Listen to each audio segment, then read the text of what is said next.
Blanche, Nour et Christelle de la classe de 6e A au lycée français Jean Mermoz à Dubaï sont heureuses de vous présenter leur projet Créa School dont l'objectif est de développer les énergies propres à un coût abordable.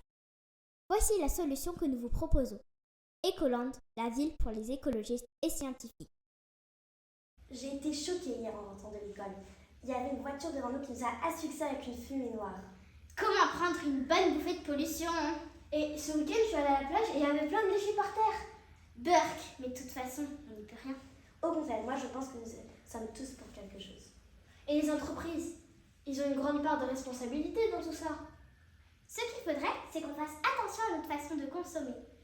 Aussi bien pour les particuliers que pour les entreprises. Et ça commence par nous, les jeunes. La planète est entre nos mains.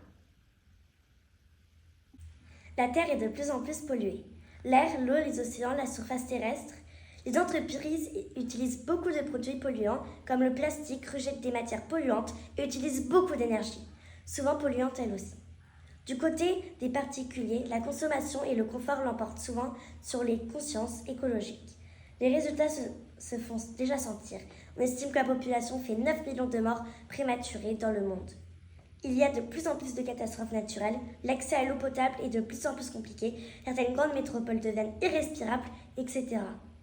Et les prévisions des scientifiques sont vraiment alarmantes. Alors il faut agir maintenant.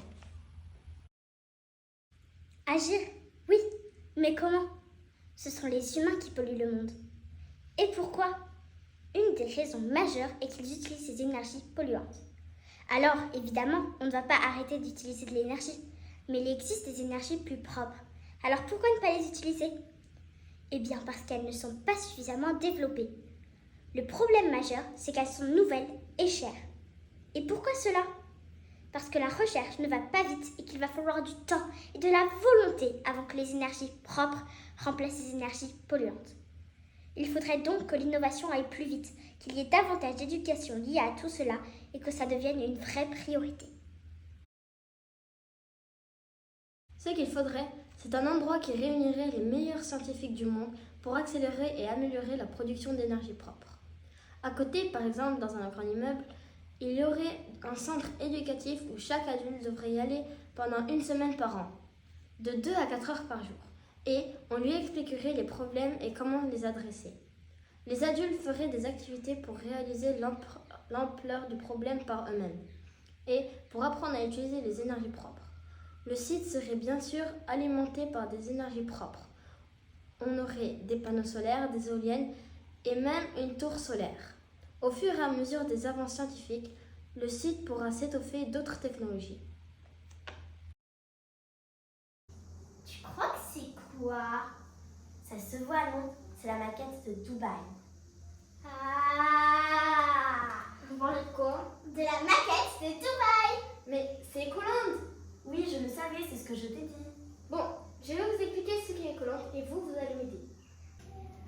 Vous devez d'abord savoir que Ecoland est une ville, mais uniquement pour les scientifiques et les écologistes qui y travaillent. Ici, ce sont les Habitation! Chaque scientifique ou écologiste a sa propre petite maison. D'ailleurs, j'adore les couleurs. Bravo Christelle. Maintenant, Blanche, à toi, est-ce que tu sais qu'est-ce que c'est que ça? Oui, c'est le lieu où travaillent les scientifiques et écologistes, bien sûr. Ils travaillent sur comment améliorer les énergies propres. Tout ce que tu as dit se trouve dans le bâtiment beige. Bon, quelqu'un sait comment ça marche ça? Oui, plein de miroirs reflètent le soleil sur le haut de la tour et ça chauffe tellement qu'on peut faire de l'électricité. Oui, je le savais. Bon, est-ce que l'une d'entre vous sait à quoi sert ce bâtiment? Chaque année, une assemblée de une semaine se tient et chaque adulte doit y aller pendant au moins 3 jours de 2 à 4 heures. Les adultes y font des activités pour comprendre le problème et trouver des solutions. Bravo Blanche, tu as tout à fait raison. Le bâtiment sert aussi de quartier général aux scientifiques et écologistes pour qu'ils parlent des solutions trouvées. Ok. Mais comment est-ce que les scientifiques et écologistes sont payés? Parce que quand même, ils travaillent beaucoup pour que le monde soit plus écologique. On y vient. Chaque mois, tout le monde devra payer des taxes de 15 € appelées NBE.